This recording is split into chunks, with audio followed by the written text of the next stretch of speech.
to give SNL a little credit here. You may not like me for this.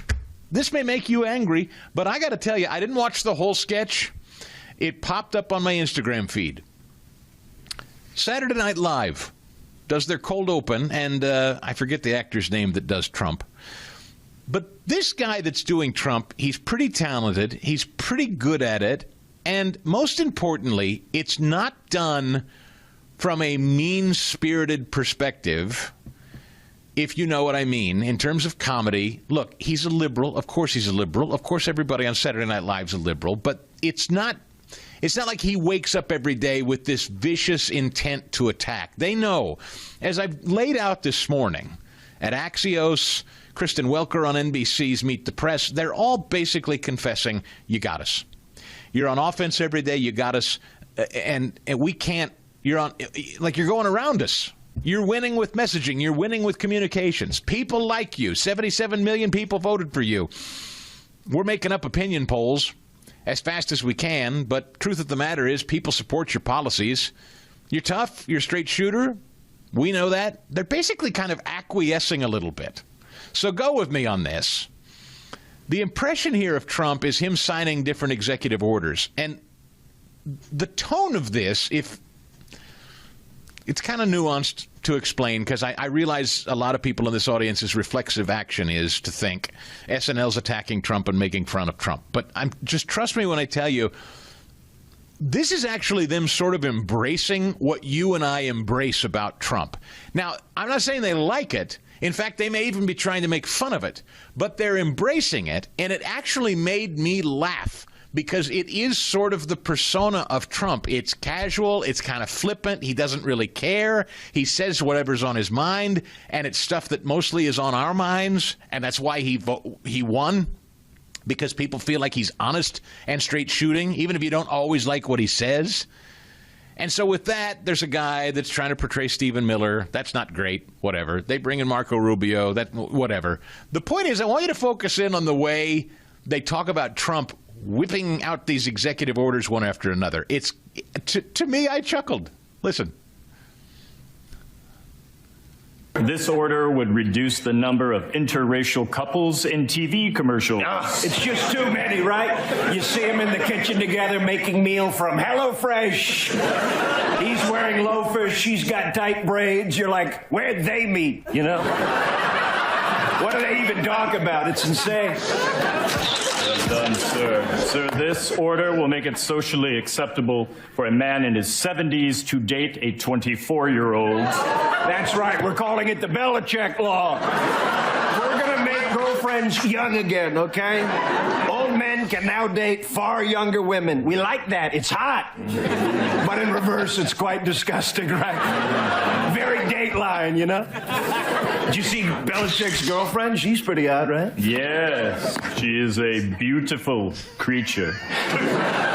God, you're creepy. This is why we don't hang out outside of work. Understood, sir. Next is a pardon for author J.K. Rowling. Jackie Rowling. We love Jackie. You know, she created a whole wizarding world, a wonderful place for overweight millennials to stake their entire identity, well past the point of it being cute. I'm a Hufflepuff. No, you work at Staples. I'm rolling. Let's keep it.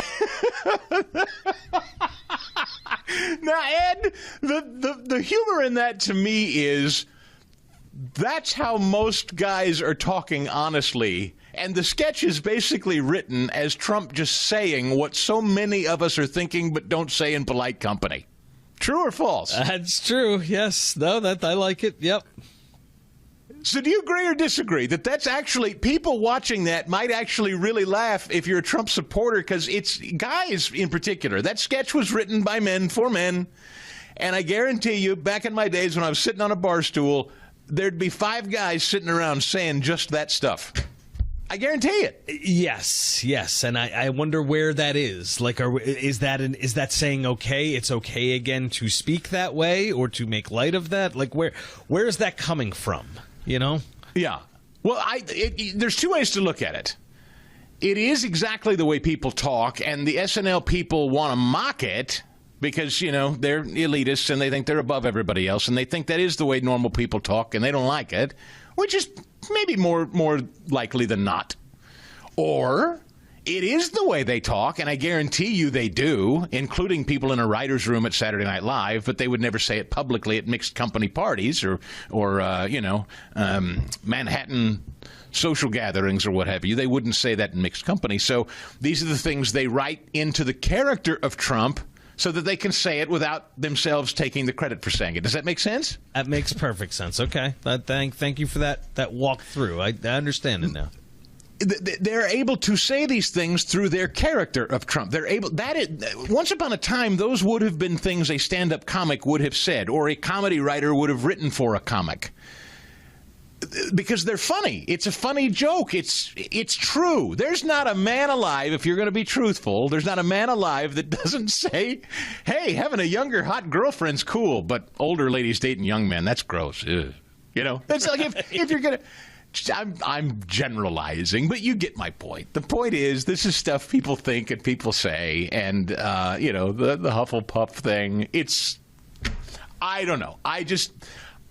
For once, I saw a Saturday Night Live sketch, and Trump comes off as sort of the everyman and kind of cool. He mocks the Stephen Miller character. You're creepy. This is why we don't hang out after work.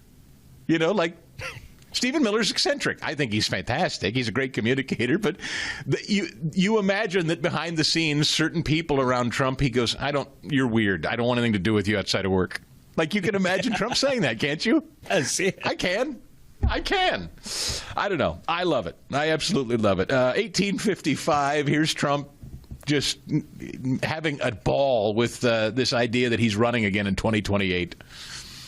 Are you seriously considering a third term, Mr. President, even though it's prohibited by the Constitution? Or is this about staying politically viable? I will say this.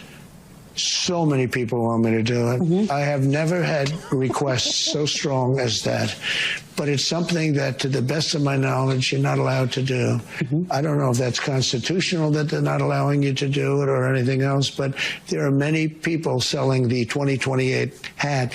But this is not something I'm looking to do. I'm looking to have 4 great years and turn it over to somebody, ideally a great Republican to carry it forward.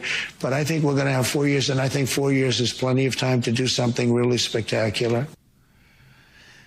Trump is also interesting in the way he answers that. I think a lot of people assume that he would just instantly say Vance. Have you noticed that twice when he's asked this question about who will succeed him, he says, I don't know.